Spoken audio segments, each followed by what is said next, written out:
kase boy ato ne din na Ghana no ye ka ni nyina abom ne ye de besom for ye kasa fidie ye so mesrawo miamia bebere na won sabetimi aka kase boy ni hwe ni tie ene na kenkan Facebook your top media Facebook YouTube your top FM online and at TikTok your top radio 103.1 okwo no makase boy sabeke bi na wetimi ahwe tie ebi wo hono mfefefe na your website ni www.topfmonline.com ono so kwa kase boy na kenkan ubenya ni say kama ya trouble for na da wonum say kama antiase ye wom obetimi akenkan na wati ase no wehu de yekoso omanyimu ene amanhodo so bre kro na nso no obetimi asanso etie kase boy bi ewo hono mu enyuma yinsama ye de ba de di makotini bi enie sabre ye to abawie ye amampani ya wote apatase atwese ne besi akonya so John Dramani Mahama ene na bedwaku a egi tumi afuma mpani akufu adonsem transition team e de abeto dwachem se aban enipa a wo fa wo mo ene nkrofo otu de sika ma wo mo no wonyai John Dramani Mahama de atudwa se 120 day social contract no wati abedwaku a wo mewe se betimi abaso pepepe yebekɔgye asekan na ɛhɔ na nansɛm beto dwa sɛ Roma asɔfo bi nipa bi de onsa akeka wɔ mo na emabunu a wɔ mo asafo ne mu de ato dwa kyem sɛ ɔmadi aposifo ho yawo ene Vladimir Putin a wɔ kontokwa den Russia ene Ukraine ntemu no Russia mampanyini wato krata wɔde abrɛ John Dramani Mahama emu nsɛm te sɛn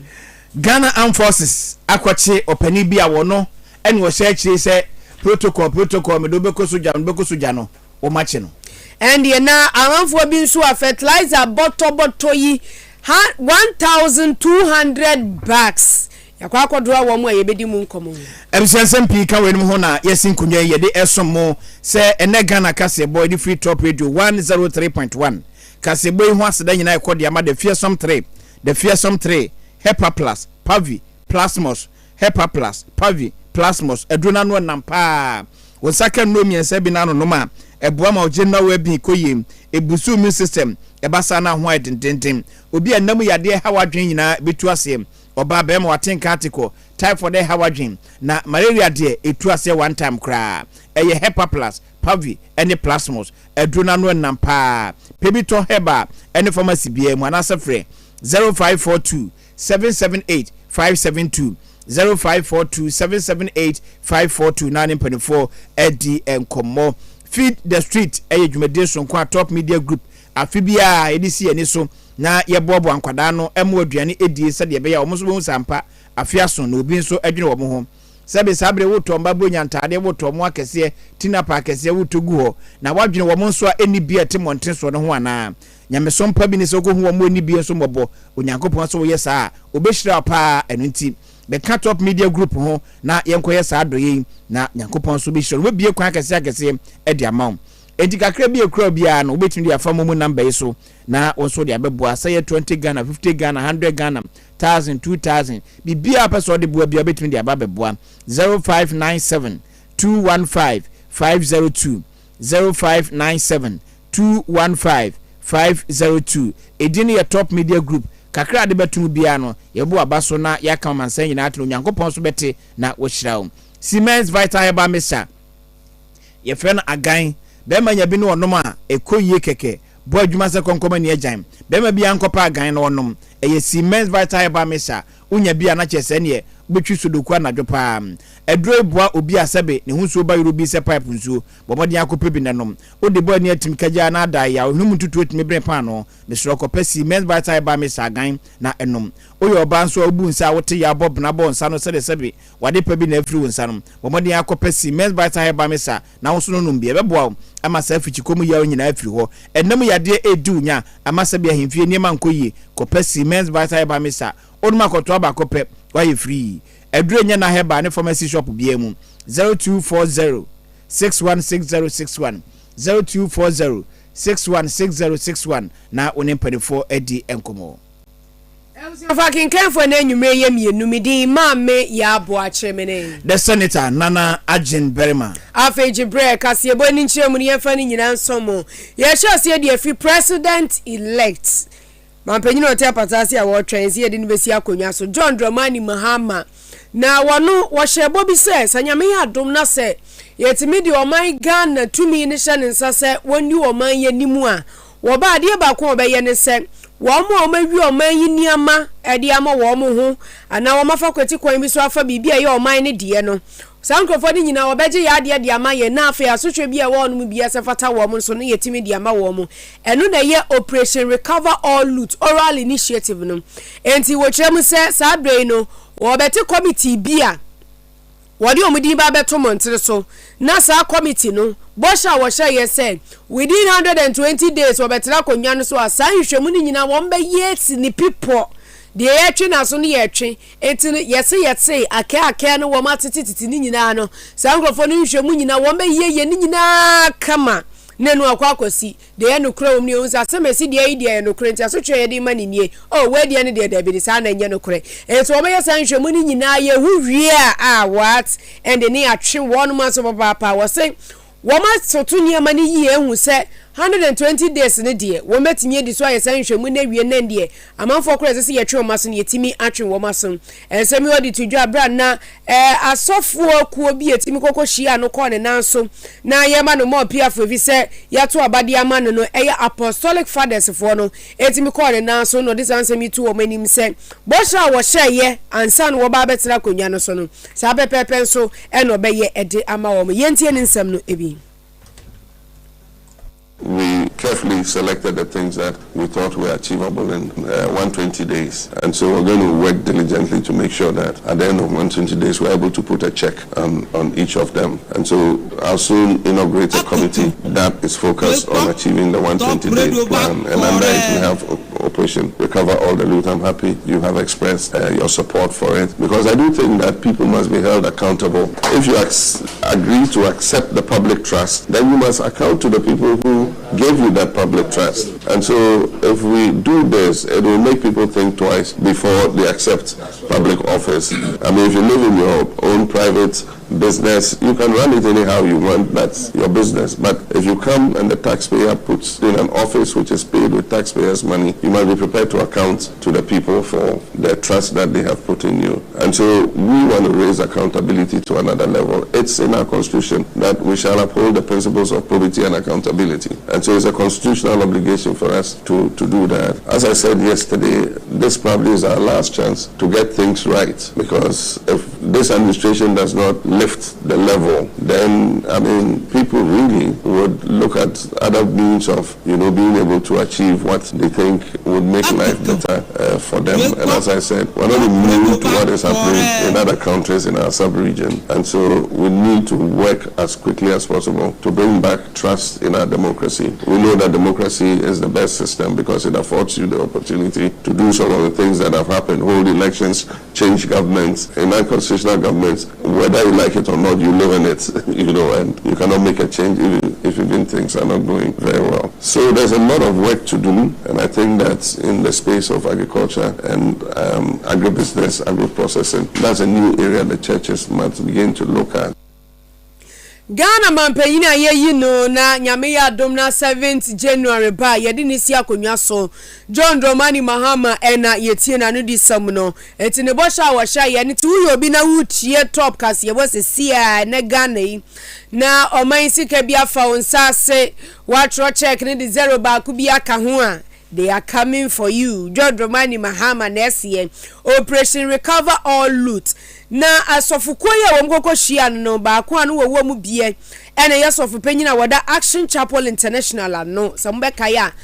wono so wadi nyuma pa e wo man Ghana mu ha na sofo Archbishop Nicholas Duncan Williams ene no so gina sofo no anemu no wadi nsem tudwa no sen Berima Mahame se wo kai 2016 boshe bia mede mawo ene 2020 boshe bia mede mawo se ne nyankopon de tumi na hya wonsa wa ma wanwu enkwada so wo mu na se wo ba bebu man enefu na se enfie mako nan ye da wani ma bomodin se wo betimi asachira niema tse de wo boshe nsam ene nkomhye nsam no mu na ne wo kire mu se ye wodin boni bia ba be bata oman Ghana ho eti poto kasem no se negative narrative eti said the boni na ba beta Ghana ho enam niam ya ntutu ni yie de ase ye kra ni yetwi ye ni obi ya ye de ope ene sa niam ni nyina ne momodin na John Dramani Mahama wo be no sa niam ni nyina wonsesa ne din papa na beta Ghana ho ebre bi ye bo Ghana din a ye say the black star of Africa pa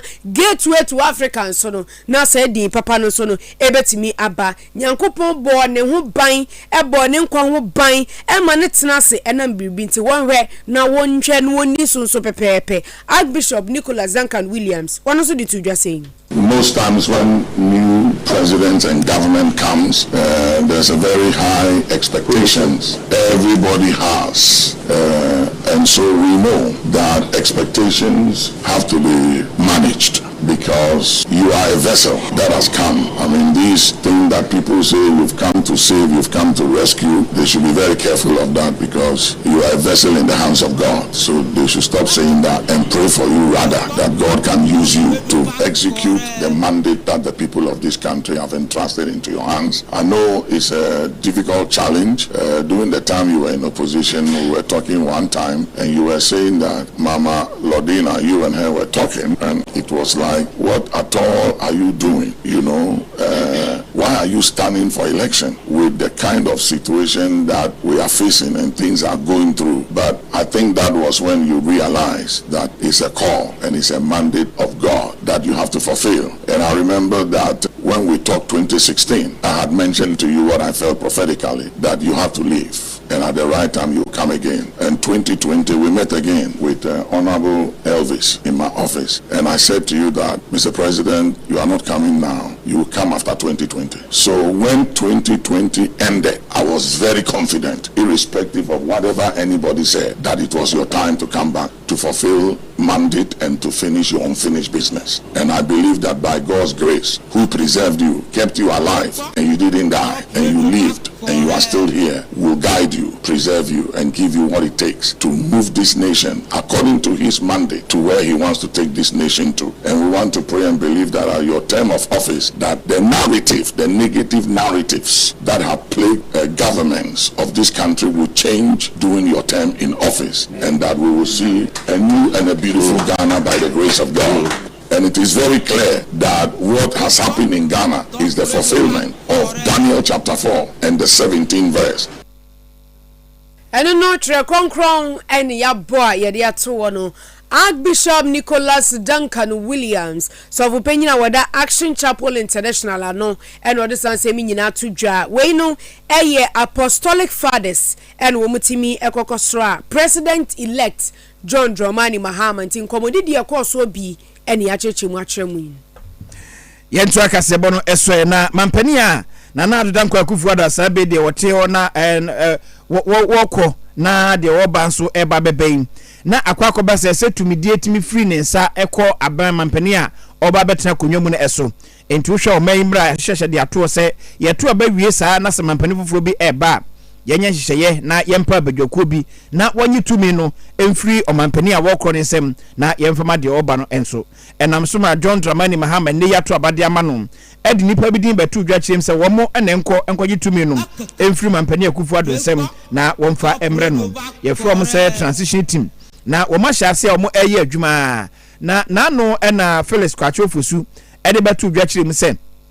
womo hu na womo atibi nso se aben ne braso a oba beko no wahyase a kyese wo fa nipa adwumam na otuatua sika bi eka ode nyina otuatua no ho akarom ne ade a omo hwe a edo haw ebeto abanfoforo a eba no so enti ebetimi a omo nyan saa esu ene ban a woda na die no na enam so ema bosumi that so edu emiensa womo kokohia mu nhia mu die no mu ena Felix Kwacho Fosu kyese womo de to aban anim se na daroma saa enema bi ate saa no nko betimi agyae anka beboa pa esanse ebra ka ye tietie bi so o hye asese wo fa nipa o hye asese wo tuatua sika enum ne ade de ama wo mo de do maka ne ade a wanhwe ye a na edi sunsu aso bone etimi aba nto mbesre pa se aba no enyai na so enne krata asanso free eye mampani John Dramani Mahama and the transit team no abeto monte so HSM mampani akufuado ene na ban eguso a asa asem omuka kire wo no omuntie ye na omuguso a efa nipa bi adwumam omo ye promotion ahodo omo ye transfers ahodo a chese ni nyina ya de a enya de se ebeboa esanse wo bra so wo kɔ ma ban na wo ba no mehwe na saa ne ma we nyina wonye so obi na se promotion so obi na se transfer no na nko matimi aye se fo obi adwuma na so matimi afa adwuma mu na mo wo a wo koi na wo ye saa ne ma ne de a na je sanya de se timi etwa yi na enam so e makrata yi emu no omo sinipi esinita e de atodwa chim se wo saa nkrofo a saa be ye fo adwuma mu na ye backdate binom na wo so ye ma promotion wo so ye transfer wo ni nyina enam kwampapa eso a saa bre na ye no omo ba saa enema ni nyina babo ni nyina toagu ene wan hwe ye wadwuma na ese bo bebo esanse omo mpre e ma abanda aban a wokoi e mesese nipa mfangu wo so saa omo san so e de ato empanifo a e de da ban nyumaku awdo nyina no so mbese wo mo ada se mo ma pressure bia ma omo so ena fasumasi ena transfer way ena promote way ena backdate way ena tue way seka ene ade no se wo so yo pani na otrase na amanyofoi eyo dodum na akoye saa ne ma we no so wo ba ene omba hwehwem na sa asotwe bi ewo ho a won so ye de be ma wo enti krata we mu nsem a omde atudwa nyina ne sem wo mu a ya hya asefo adwuma mu a mo so moko obi afa ni afa ni backdate tu obi ya promote ni backdate tu na aban ba obetua sika puto bi di ama no omo se saa nkrofo nyina no saa aban no eba obebo saa hye na aban ye nyina de atogu sanse omo di ka kira aban se onyai saa de na wo ye ne se de be ya aban be fa konya tena so a wono atimi ahu de ye ne se fata obetima ye edi aboa eni saa aban ya so brache na se wanti a na se de beba eno no wei eye krata afri eye mampani a yato abade ama no John Dramani Mahama international team omo na ekwa akwaji 2 media afri mampani akufu ado nsem kasama for kasa de ma wo mo Felix kwachi ofosu ensem omo se die na mehu abebire bese ya obeya mama fu ejane kranza e ba ku di aba na 120 day oral initiative no operation recover all to di aba ye tu ba we di free ade wo mo sa parliament nso obi hihye ho e dey se de o ye na untimi a apetogu wi aba akotana I just offer land border airport so the way ya so near you omo so no na mi ka togu no se togu de ne on na mu ye kona which me akwa ku re na nana utimi kan French Russia kakra Berima Putin utimi kan kakra nko ane kasa mintimi kan oh watroka te biaba enti me ba be kan French abusa fo munyuma sumu de ne French ya me ba be kan Russia na munyuma sumu na ye ntimi kinkan aname nane odi mendani wo no bi ante nyo bi anete Russia kasa dani menko oh se mena mti ase kan bi interpreter but hode manko okay ene mamendani neja wanti me de babrofo wo mitirim na masanso adane na Russia kasa ni atwa krata we a me ba be kinkan di akere mu we so fi Russia mampanyini enchen mampanyini Vladimir Putin se Ghana fo be kai di pa wodo ne koto hye Ukraine fo so and ye to bomb no fa ni ato afa ha se ye blast sa enti Vladimir Putin e de krata ba what church a say enko His Excellency President-elect Republic of Ghana Mr. John Dramani Mahama na suye into ba Facebook obehu Vladimir Putin infonyini wo ho bro ni fita Russia for de jai adi Russia wonti no wo me yese fita na krata wodi aba na tifie sam ne sem wei aya tredi a me de bo wa baso se wetimi akọ abatuo mu na wetimi edi nkonim yo odehye Mr. Mahama enti akese nkomaw na mesrese wo beji sa abasobodi edi afiri me nchen enam yi a Ghana fo yi se bra ne ba be ye Ghana mampanyini me wogidie se wei betimi ama Russia ene Ghana anyonkofa no emu asipi na esita na akire se ampa ya nyongofo ya ye wei efri tete ena ba be sine ene ya wo ba be ye panyini pa wo be di oman Ghana animi no me hwe ani mu se anyongofo no mpodie wo ho no mo ene mfaso di aman mienu no timi nya no ye bekoso enya de bru so sampo ewa bra wa ba be ye panyini ewo oman ni mu na wei no so no se baabi ba ku bi na nka mfaso ni free na eba afa de me hwe ani mu se miamia bebre na no ya nyonkofa no betreta kɔ na mfaso de ye hwe ani mu de free ye ho nkyɛn so no etimi akonkan na me de wie kura no mesrese na mesrese enkunimdie eni gidi agana fo nya wo mu a yedi tumi na ma se bedi omanim no ebedrum apomodin a emu oden eni asetena pa na wetimi de ebu oman ni yie we yobu a mede emma Vladimir Putin ena mede ma president elect John Dramani Mahama enti abusuafo Russia kasa eni madane edi abetwi mu a macheche mu akere mu na Russia mampanyini Vladimir Putin watro se wodi congratulate John Dramani Mahama se Ghana fo akwakoto aba na yeyi ni se wo meye Ghana mampanyini eno na macheche mu ede akere mu yi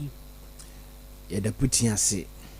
Mahama ne danase ye nyina da nase ayo Russia de si so nyina ehun so ma bia ye Russia fo no watu mu Russia de mu nti Putin a kai Ghana ka che se o my man penitring kwana ye na yonkofo mbe din a da nyame ase ama kai MPP apen so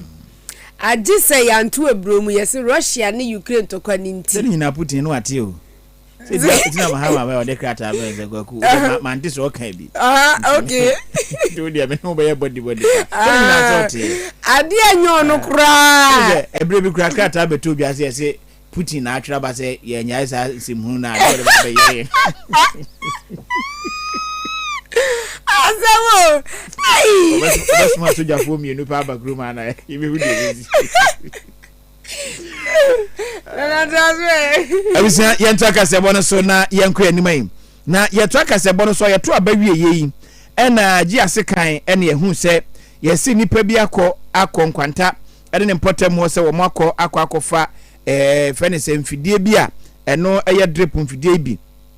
ama chese wo mo ede ekọ ama ewi akire no nipa bi do nsaki ka mo akọji mfidie no ede afiri wonum nsem na eno na akire beto odwa akire mi se o se na sa nkrofo no krampa ye ka masem no wo mo ye Roma asofo bi a wo mo efiri India mem na aba Ghana hase a omba beboa ama chese Roma asafo no ene adehye wo potem ho no wo mo so asetena matumatu mpo akọ nanim na enipa ekwoche sa asoye Roma asofo yi ene wo mo eka ho no wo mo de wo mantie wo mamusem de wo mo kan ya ne se yato aba wie ena nkrofo bi fa machine ede akọ enti question na ombisa ne se is the machine for you?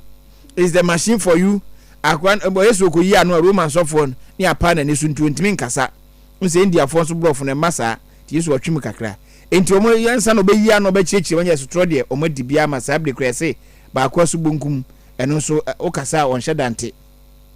Na no ena nei Roman asafo no ai wogi asekan krodua no emu no emu mabunu no ebi ede abeto dwa chim se omo dia posifo ho ya pa. Esan se ade esi ye no sebe eye ne yare enye yefun yade obi a hwe video ni bi obi ahunu se nipa ne namu a wo mo ebro saa eye Roman asofoim enti yede ne bepem saa bre so posifo ntimi nkyire obenten anasa asomasi enka se weni ekoye sei e ma asotwe bi obi ane mfa ma wo mo de asobo bi a wo ha wo mo de bo posifo sanse ade na eba ye no ehu video eda montre so yesi asem de eseni adanse etwa bi ne de ya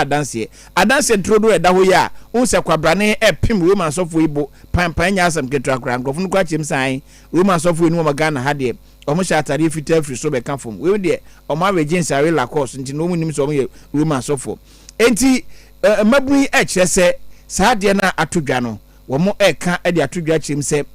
se posifo esuro se posifo ayo Agyen se ebo ayabo Roman asofo no emfa wo mo hunti wo mo nye bibia mfa ho a omadi wo ho ya pa sanse wo mo nim se eye NDC agitafo ene koye sa adwumadi no kobro sa nipai a obia nim wo mo nim tua enti e de na bepem sa be no posifo entimi enchire obia e wo sa ensebate sa no ho na ye bekọ ahoma so na ye ni Solomon Kuma akodi enkomo wono eye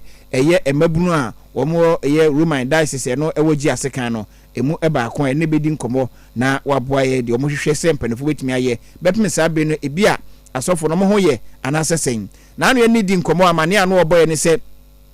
saade no course akira asofo mo so mo hyede mo nko a okaso mo mpie kuro mo so musuro so ahwe mu pia Ghana fo be papa o mani so enti o mo hyede mo nko a ayresabia kuro mpo ye do mo ko mo se dabi ahwe ya na obi akọ wakasa kwa we ne hu se na nkode machine kɔ no ento mu piepie biem emo mo hyedem ti yensa kan bebusa no se bia sabre o matimi akɔ bia bakɔduru India anase bia do makware sabe made na so bonkumi emu aye no no se emu atimi ada ho ama ɔte asɛm yi se de tie na na enti yɛbɔ mɔde atoto ahoma se yensa bɛka Solomon Kuma na yɛde no adi saa ensemu enkomo yensa kan a yɛde ne bedi nkomo na afenchichimu bia obia no yɛde ato yɛtiefo anim.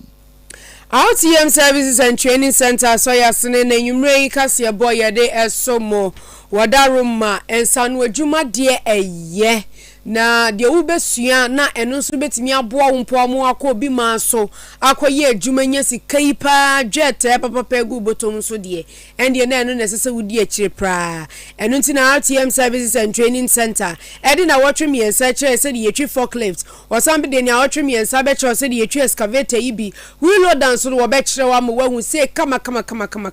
na plumbing adwuma so ye be kire wa eno no 6 weeks ene ye de be kire se de ye plumbing adwuma kama ye the pipe fire to ya fa ase ya ensuo ne nyama nyina betimi afefam nyina no eno so 6 weeks ni nyina no RTM Services and Training Center beboa na RTM say obese osua de na the kind for registration form 100 Ghana cedis registration form na chi no fa wi anhya ya aka bia no na ye de ni nyina ato wanim say obese osua won kran ha anase obese osua e wo sunya ni nyina no nhye ye wo honom de maw enkran ha no office no La Paz Newtown station honom a okopie mu honom a wafa registration form na nhye ya aka no so no yetimi atro e na sunya ne nso ye ni Wesley Methodist asafo no ene di enimhwe Wesley Methodist Church no yene na ne di enimhwe registration form 100 Ghana cedis wo fa wi a na afa wesu adwuma na aman bi te say Hungary UK Canada Czech Republic a wo pese wo koyi wo adwuma no wo honom no so no yetimi aboa ama wakọ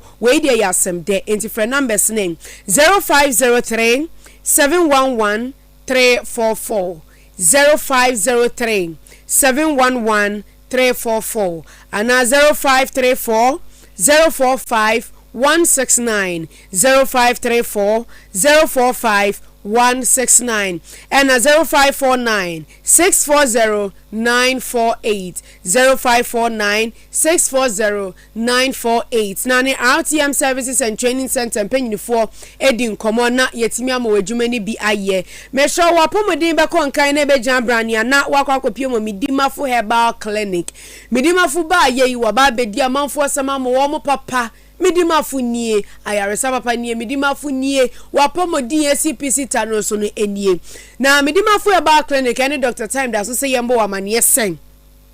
kanetete na wo yare agise wo de kɔ Kumase ansana wetimi akɔhia doctor no etwam yaba bebie branch ni bi won kran ha se ya ye de hwa yarefo no bi ewo ha eti bomodin se osisi ukotodwe waposo de wo peba stroke ha no anase yare bie mu yare bia e ha no odi be akopie mu o midimafo herbal clinic na so ye won kran ha se ya ewo Pokuase Mayera ehona obehu Dr. Time da so wona wodi time ato yade no so se be ya onso apomodin papa no nsa ebetumi akebie wo koya no afre 0244 774282 0244 774282 ana 0500 727215 0500 727 na woni mpanyinifo e wo midimafo herbal clinic etumi edi enkomo ebizafo yenyina we so ani ento nkra ye ba sesia na ye ba fertilizer eye mensini bi dia yenim se ye di mekuafo no mde ahye kuadwumanum na akoyie no e ba ne sen e na ban krachi pani e na ye de kwa agoku ni damu yi emusam ye de betumanim se ye ba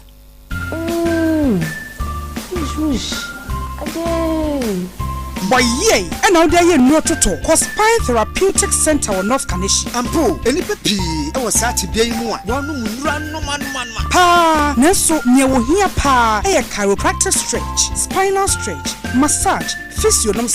Spine Therapeutic Center. Say, what you my entrance here, and in a hole, and I prebinaba, simple aquantia accident. Edward Hawaba, what you bramo. osisi enu no mpemu. Spine Therapeutic Center ebefa therapist say spinal scanner a detect exact location of problem you want. Stretch therapy treatment, massage and gym, weight management, physio, nutrition and a supplement to swab wow. Na wo se ba bi omo wo no. North Kaneshi heya. Ena Spinters Kotobabi Ecobank Echrewa. Frey 0244 166 636 0263 999 434. Span Therapeutic Center. Brebi. Ghana kuyafue media sam Ghana nam me yekuani a me yen enkokɔ mprako ane ensuomunam na break akrani magime hoje na pa ɛmoa ne ntumi nyini ewua nsoso no omuwu enkokɔ no kura de na ye me mobɔ efrise omunkonsu aye nketoa na omuntimi ntododo nso ɛna ɔdomfo bi kyerɛ me Alice Fields Plus Ventures na wɔmu ɛna akɔfa feed supplement a yɛdema enkokɔ ensuomunam ane mprako enti sɛ woyɛ no pese omunyini ahoɔden mu omu yɛ fɛ ɛyɛ akɔnɔ omu to akɛseɛ atu bebrede a ɛne amekanfo liver vita nia force ɛmankokɔ ne dompemu yɛ den na omu to nkosua akɛseɛ bebre amivit ɛyɛ essential vitamins ɛne amino acids a esiesie mu ana ahoɔden mu ɛnkanka ne nketoa na omu ɛba no na mineral interest no wow ɛyɛ comprehensive intestines health entientra hɔ ɛma wo nkokɔ wo mprako wo fishes no enwu emeka mafie wabra miavit company wa Germany ayen rupapa sei ama Alice Fields Plus Ventures Okofa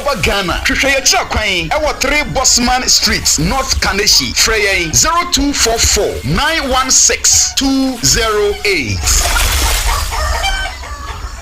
Apomode mapade eno ane Hepa Plus mixture apomode mapade eno ane Hepa Plus mixture Unia, Pavi, and the Black Smokes mixture no. Malaria drona. Ane, say an answer. Who be the same wife, you know, you're tested positive. I no be no. Says he a malaria morning, you know. I'm in negative. Adia, one my way, Hepa Plus mixture no. And what do you swabba? Cynthia, I was so immune system. I strong debia. Anti Pavi, a support to immune system no. Na plus mox no so to malaria no good. Malaria symptoms. At say etipaye, afia, one more tour, and one numsa. Achakura 4 days. Na Pavi, and the plus mox mixer. One nomono, to malaria and asakura. And yes, I be a doctor. For 0542 778572 and 0542 807907. My dear Grady Pa Pavi Plasmox and Hepa Plus Nina. A pin for about or more manufo and Quada when you fear to me income. Our pharmacists and her bar shop. FDA Agyen Berima to Yatu.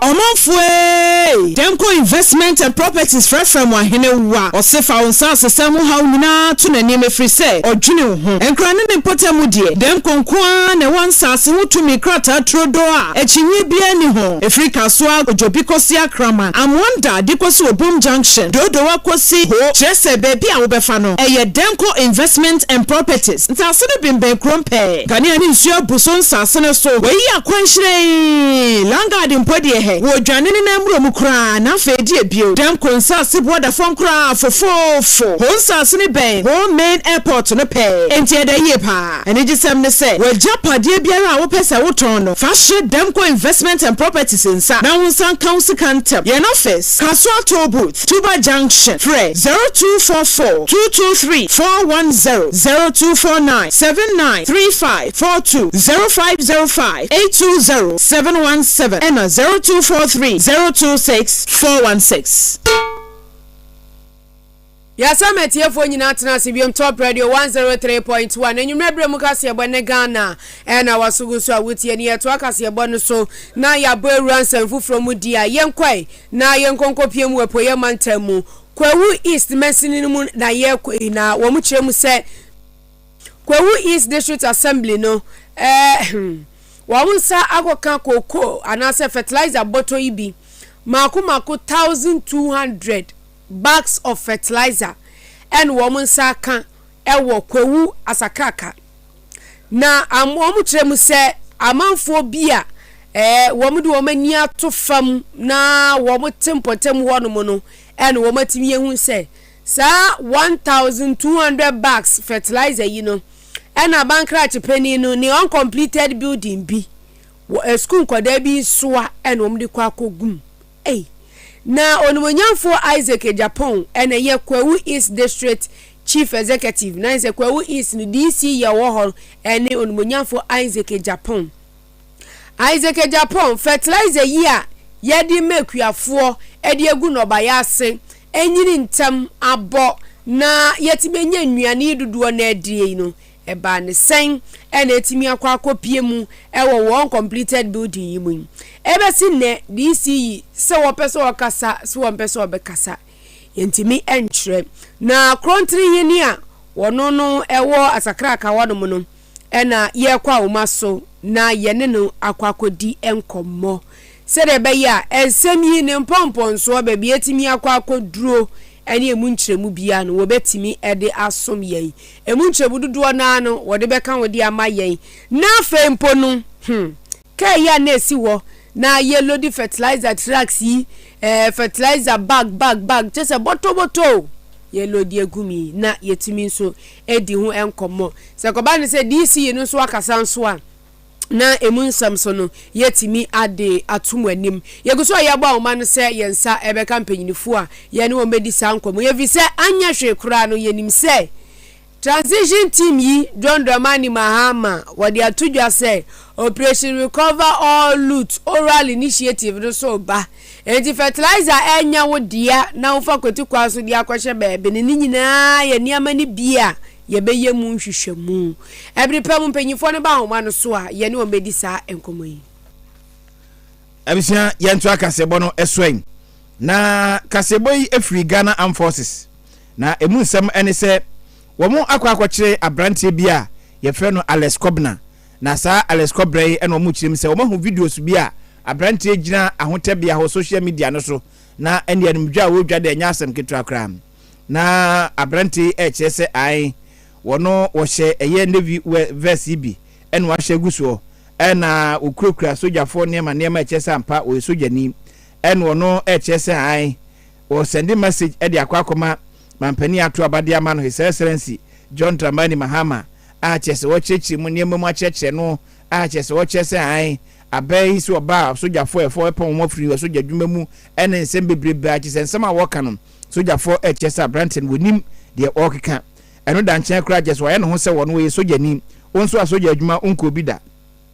enim soja mu hwe eno oye ho saa na omusi abra omudi na chika kra saa no omuko hunu se waye videos ni bebrebe e wo social media no so a chese duru ba bia na wono kra wo fa nipa wo yese meboa na mfayin kusia na nimasomasi enam ni obenten enti omuchirim se saa abram no kase de wo monsa aka no ema omadane no edna kwakoma aposifo omuchirim se Alex Kobna yi wote eye Medina Zongo ejese heya na wote wo oni babia Medina Zongo heya Zongo junction wa en wote en wodi sa adwumadie no eno nti omuchisom da na aposifo se omonto aso na kwadu bi asefata bi ese de bo Alex no omomfa mo no na se ese de ne koto afiase a yemfa ne konkotum se oba Facebook na se YouTube no so abehu se abrante Alex ene etie en wa hye post at wakobo ho bisa tare nyane dia no wa hye da bo ho amene ne ho afa kama wacho ne din fefefe edi wacho ne yede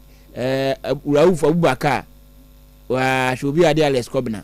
akocho Rauf Abubakar na bonata ade den hu na abega so Rauf oka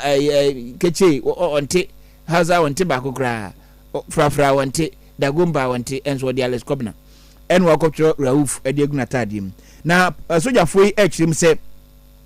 etia emra ewo wo mo nhihye mu se unye sojani a obese soja fo ntade ana obekura soja fo niema a bibi echese uye sojani ni hu kwan se obi a unye sojani no obekura sa niema no enti omo nam sa krata we so e de to Ghana fo nyina nim sa asemi wo mo aka meka me Africa sa aka se boy ebie nyene de bia ye kan bisa soja fo se ye fa soja fo a ye nkotua sika ma obi e wo baabi enti obi ka cho san ena fa 10,000 bra meboa me afọ adwumam ena fa 20,000 bra ena menim wona bo we ena menim we ya asoja fo chese twe ho fi sa de no ho na nya de a ebefa de ama wo esan so da nchen so sa de ato Ghana fo nyina so anim se ombesre pa se obi a hwe no ho ye wa soja fo niema ho se asoja fo che asoja fo atade wo mo mpaboa wo mo niema bi ekrekro mo ne ade bia mo ntwe mo mfamfiri ho anyesa na soja fo so mu a ene danta wasenema omasa de atodwa biem esan so chese se wunam sa kwan so na o hye sojafoɔ ntare de yɛ nneɛma ensem fata baabia kae sɛ ombɛtwaw na omabɛkyew amemmra so atimi no wadi etine amena o kase de Alex Kobna ɛna ne ho akyere no a ya kyere ndeɛma posifoɔ omu nim de obɛtɔ so a ɔno se bɛkyere no ɛna mo a moti social media so ɛde sojafoɔ ntade tete so no ɛno so ɔmo kyerɛ sɛ munyae anya saa emra ebetimi adimu agrikwashi ɛna ne nsa ɛhyɛ saa krata yɛ sɛ wɔn ne hwɛ nkitahudie so ɛde ma Ghana Armed Forces ɛna wɔde nsɛm wei atodwa na yɛkɔ pie mu ɛwɔ Ghana mmarahyɛ bedwam ɛno a wɔn tena ase ɛna yi nso wɔn mo kɔ asetena adeɛ baako a wɔn pɛ sɛ wɔn di ho nkɔmɔ no paa no ɛyɛ sikasɛm hyehyɛ yɛ kakra wɔ bra yɛ ba bɛdane abɛyi no wɔn bɛtimi agye atum na yɛde abɔ ɔman yi ho bra nanso bibia wɔn bɛkɔ bia no na ɔman Ghana fotosanfoɔ nyadeɛ sɛ wɔtimi aba bɛpie mu ɛwɔ mmarahyɛ bedwam ɛno nti Dr. Mohammed Amin Adam ɔyɛ finance minister wɔ ɔman Ghana mu ase no wɔn kyerɛm sɛ nanso wankɔ pie mu ɛwɔ Ghana mmarahyɛ bedwam mmarahyɛ bedwam foyi te hɔ atwɛn wamma na majority leader no munyafo Alexander Afenyo Markin so ono so ene a wamba eba ne sɛn na saa nipa mpanyinfo mienu yi a wɔn na ɛsɛ sɛ majority animi wɔn mba mmarahyɛ bedwam ama yɛni asɛm yi mu nkɔmɔn na wɔn hwehwɛ nsɛm ni mu ano ɛna domkuma wɔ ne kyerɛ mu sɛ wei na kɔkɔya boapayo bi a MPP amanyokuo no ɛyɛ sɛ deɛ ɛsɛ sɛ wɔn mutimi toto nneɛma bi 1212 bi a wɔn mɛrɛ ne nneɛma akɔ nkan de ama wɔn ani nyinaa no titiri mini budget ne ho sɛm no wɔn mpɛ sɛ wɔn bɛyɛ minority chief we bɛyɛ Kwame Agbogya ɔno na ɛka sɛ no wɔkyerɛ mu sɛ asɛm bibifoɔ na hyɛda ɛna wɔn atoto nneɛma bi sɛ 3 days yi akayi a anaasɛ wo deɛ bɛyɛ busumi akayi a wɔn hwɛ no wɔn adane a memuo no ɛno no wan hwɛ yɛ asɛ wɔn pɛ sɛ wɔn yɛ bibi na wɔn timi ma frustration bi ba mu ni adeɛ nanso no wɔn plan na wɔn yɛ na nya adeɛ sɛ ɛbɛyɛ adwuma deɛ ɔbɛgyina mu ɛsɛ dɔm dodoɔ ne na no nima MPP amayoko ne fa no yɛ enya so tuo mu mmarahyɛ bedwanin wɔn no so na de tu dwa no wɔkyerɛ mu sɛ finance minister Dr. Mohammed Amin Adam no wɔn nim bia wafa enti wɔn ntimi megyina wɔn ka sɛ sɛni enti ɛna bi a nyɛ bia wɔntimi ambɛfie na wɔn na dɔnkuma ne kyerɛ mu sɛ ɛyɛ da baako yɛntimi anya presentation ama mini budget no de to so mienu so no so presentation so a yɛntimi ankwankwaye yɛbɛyɛ dan ni abɔbra wɔse sinto kɛse ɛbɛba paa no ɛyɛ aban enwuma yɛfo aketua enti no sɛ efi sabre yi akɔ wo yɛ aban adwuma yɛni na waketua kɔ delay ama ne yɛkyerɛkyerɛ nsɛm mu na se yɛhu sɛ ɛyɛ MPP mmarahyɛ bedwamfoɔ na wɔn mba mmarahyɛ bedwam titiriw Dr. Mohammed Amin Adam ɔyɛ finance minister na nu nti ɛna akyɛ Kwame Agbogya ne nsɛm de tu dwa no ebinie the former running mate, maybe he's okay now. He's basically stabbing even the people on his side. The constitution of this country at the moment does not prevent Article 71 office holders from getting whatever is entitled to them. When President Mahama said when he becomes president, is President Mahama president today? So what is your business talking about the fact that you will not pay? You will not pay what, Mr. Speaker? It's a simple thing. Why is he telling us to close, Mr. Speaker? I just saw our colleague, the minister responsible for environment. The bill we have gone through is left with only third reading. In fact, you were in the chair when we passed it. For some reason, when we started this debate, I just saw our colleague leave the chamber again. If you brought a bill, you don't want to do it, all of a sudden, they have decided that you are still government. Mr. Speaker, this is still the government. And you are still responsible for carrying out your responsibilities until the 7th of January. Why are you deciding that you will not work? Why are you deciding not to work, Mr. Speaker? Mr. Speaker, even if they will not lay the bill, at conclave, it was decided that we will take the third reading of the Environmental Protection Bill and do the Ghana Boundary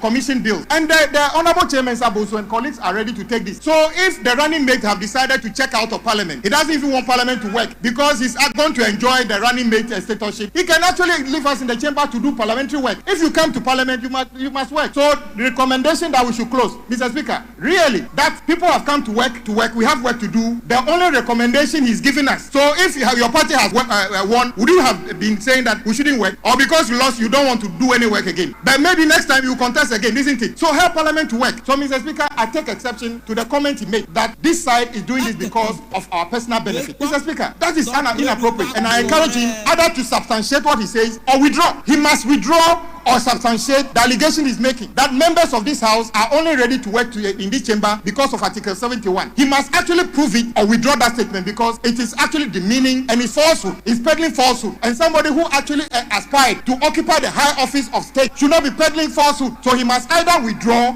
or substantiate what he has said. Hey, BSB. And I say, I'm raturu. And at top radio. Enti weni nsemi a etimi akoso ewo Ghana mrashebedwemu a ebi nso keka wa afi de dom kuma na wo mo mrashebedwemu mprempren ya ye kasa yi wo mo so adwa live papa be so mbekọ no na dom dudu ani ni ho a wo metimi aye adwuma titiri wo mo a esesenka wo mutimi le business on the floor na wo mutimi bobo hudi mu nkobo ni ade ni nyina no na akwa yes something which is the bibia ewo ho ni ade a eno mo de sanse mi atudwa nti mrasha bedwam de eguso a ekoso nyina no ya mane bofo yes mi na Abubakar tete wo ho no mu a obeto de amane nti de aka bia no so no ye bekoso ade asomo emission tie kaseboy free top radio 103.1 na oko eyentintan kese ne so a topfmonline.com sanso na YouTube nso Top FM online, Facebook no Top Media Group ho so bi share ho na ohwe etie bi na asada Kwasibuafo International edia Emmanuel Saki ebonichi edon Rough Rock na wode ekọ eyentintan kese no eso na akenkanfo a wote yenka anwumre me the senator Nana Agyen Berima mene Maame Yaa Boakye yadamu nyina amase amamumo enitie enche final point governor emeba betina so wonu na pamfo na wo me the final